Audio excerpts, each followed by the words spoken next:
What is up, guys? It is the Sound Alchemist, and I'm here because I am talking to you about Dungeons and Dragons. I am talking to you about the character that I have created once again by the name of Dante SkyFallen. So, this video is basically to give you a quick overview into my character, trying to get some tips as to how to play this character because this would be my first time ever playing a character that has more than one class. So this character, Dante SkyFallen, is an Aasimar, or an Aasimar, or too much booty in the pants-imar. So he's an Aasimar Warlock monk. So I've given him 3 levels into Warlock, and I've got 6 levels into Monk. So to begin with, he is neutral good. He's 30 years old. He's about 5'10", 180 pounds.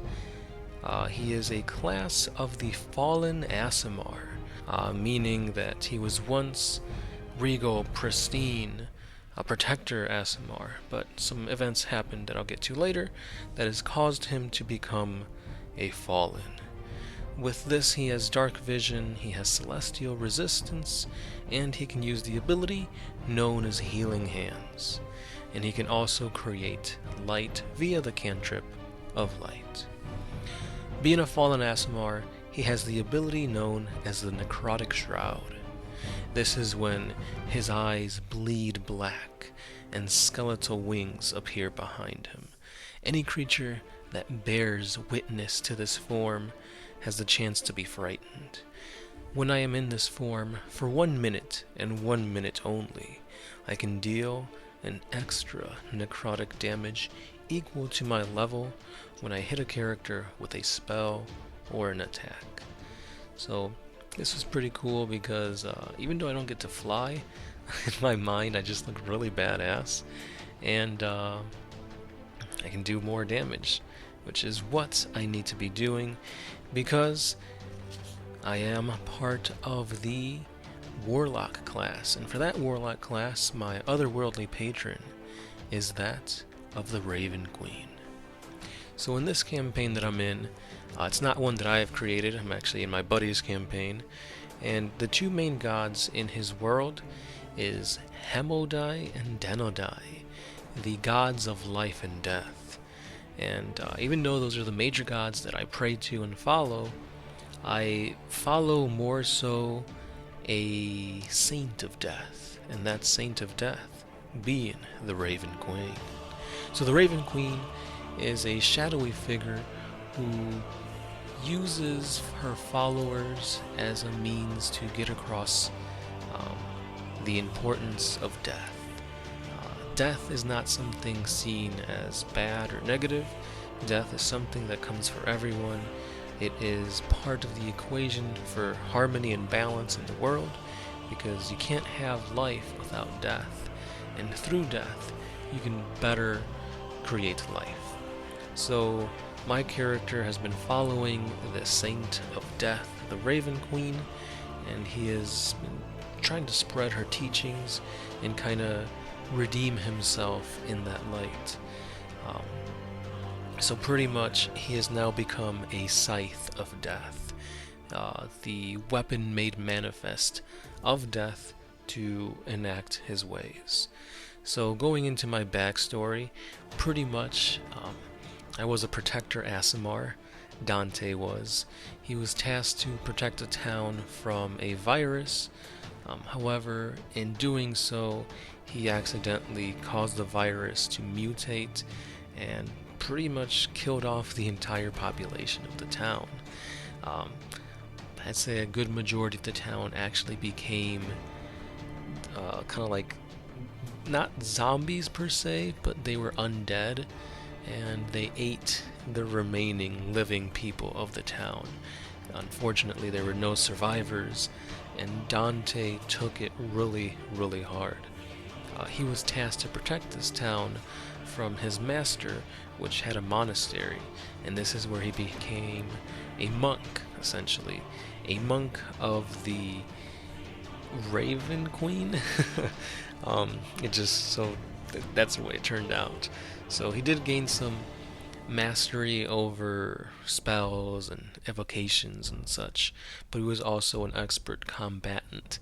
That is why he was tasked to protect this town, but obviously since it was a toxin, or he doesn't really know the cause of this virus that made them into the undead, he upset the balance of life and death, and so he took it upon himself to find redemption for this. So this is when he no longer was a protector Aasimar, he was now considered the Fallen. And ever since then, he's been traversing the world, trying to right his wrongs, trying to balance out the harmonious natures of life and death throughout the world. And this is when he came across the party that I'm currently with. And in this party, there are actually, for sure, one character that follows the gods Hemnodai and Denodai, and there's another one that may be going towards that path, but we'll get to that at another time. So anyway, to better, put out those energies into the world, the Raven Queen has given me a spirit in the form of a raven.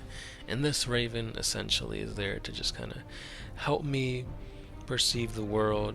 It's basically another set of eyes and ears to allow me to deliver death to those that need it, or to save anybody who's on the brink of death, whose time isn't quite there yet.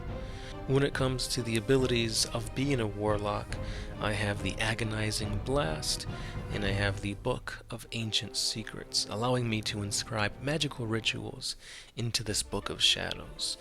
And it basically allows me to do more spellcasty stuff. So essentially I have the best of both worlds, doing spells and also being a fighter when it comes to the monk. For my Pact boon, I chose the Pact of the Tome, allowing me to have more spells at my disposal, these spells being rituals. And the spells that I chose really fit my character. Eldritch Blast is really good because if you're a warlock, this is hands down, you have to pick this no matter what. I have Toll the Dead. This makes sense because if a creature has taken damage, basically this does more damage to them, signifying that the end is near. For my Book of Shadows, I have Spare the Dying, because even though I'm all about death and that kind of thing, life also plays a big part with that. Into my Book of Shadows, I also have Mode Earth, because if I need to bury somebody, I'm not going to be digging any holes, I'm just going to move the earth. And the final spell in my Book of Shadows is Mending. It's just a very niche spells that comes in handy. Actually, I lied. I have two more spells in my Book of Shadows. Detect Magic and Comprehend Languages. Just some more spells that would come in handy based on how the D&D campaign has been going. I feel like my character would really benefit from knowing where magic is coming from or what type of magic it is. And comprehend languages, it's always better if you can understand one another. When it comes to spells, I have Misty Step. If I can't reach a certain area, it's a bonus action. It allows me to teleport, which works pretty well. Rounding off the spells, I have Invisibility, Mirror Image, and Spiritual Weapon. So with Spiritual Weapon, I summon an actual scythe. Since I am a scythe of death, I can now use this to reap the souls of those whose time has come to meet their maker. And finally, I have Mirror Image, just in case I'm in a pickle and I need to get out of there and for some reason I feel like Misty Step won't do it. I can at least cast Mirror Image and create some clones to hopefully allow me to not get hit. Now, if you've been paying attention, my character, even though he's a warlock and he has to do with death and all that, surprisingly enough, I came to the realization that my character is very similar to Itachi Uchiha from Naruto. So this Uchiha is known for having a crow or a raven on him, his whole clan has been massacred by him. My character was supposed to protect a town, and he was the reason why they were all dead. Being a fallen Aasimar, he cries black blood, which is similar to what happened to the Uchiha when they use their Sharingan. They bleed from their eyes. And I chose to go with the monk class known as the Way of the Astral Self, which thematically wise, I made it look like a Susanoo armor. So pretty much I'm playing Itachi. I've got Mirror Image, which creates clones, Shadow Clone Jutsu. I got Misty Step, which could be like the body flicker technique. Agonizing Blast, I'm not really sure what I could flavor it as, but it works. I'm playing essentially a ninja in D&D, which is really badass. But anyway, the Way of the Astral Self, the way that works is, I think it's at level 3, 6, 11, 17, I gain certain boons to my character. So for the first one is I get spectral arms that manifest. And yes, they look like the Susanoo arms, but much smaller, and it's almost like they're levitating right above where my arms would be. The way I have this in-game is that essentially I create spectral bones that are basically used as armor to protect me. These bones appear golden in color, but it's still see-through.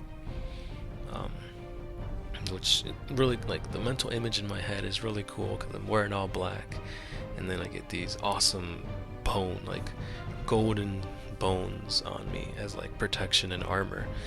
And then later on I can create a visage of the spectral self, which is essentially a skull helmet that goes across my face, and I've got horns. And then I can finish it off by creating the spine, the rib cage, and bones on my legs for added protection and overall just better powers. So this is really good because if I'm far away, I can still attack with Eldritch Blast. If I'm up close, I can summon the spectral arms. I'm a monk, so I can do Fury of Blows and just do a whole bunch of damage that way. Stunning Strike to incapacitate my enemies. Yeah. It's a really good character. I've only used it once, and I'm still not used to playing multi-classes, so I wasn't sure exactly how to maximize combat yet, but I'll get there. I have a lot of tools at my disposal. A really cool thing that's really helpful is the Raven that I can use, because the Raven is essentially another pair of eyes and ears, and it adds to my perception when it's perched on me, so this is a really good class. As I'm sleeping, the Raven can basically alert me if there's anything coming, any dangers, if it can perceive it, but still, that's really good. So again, I didn't really go in depth into the monk class, but 6 levels of monk has a lot of options. Key points, you can do a lot. Like I said, Flurry of Blows. Yeah, it's a lot. So let me know how I can better, specialize this. Should I focus all on being a monk, or should I add some more levels of Warlock, or what do you think I should do? And also, if you want me to flavor it more towards being a ninja, or playing more like Itachi, how should I go about that? Can't wait to read the comments, and that's all I got for today. Thank you for listening, guys. Can't wait to play this character, and yeah, I'll see you guys in the next one. This has been the Sound Alchemist, part of One Mind Syndicate, signing out.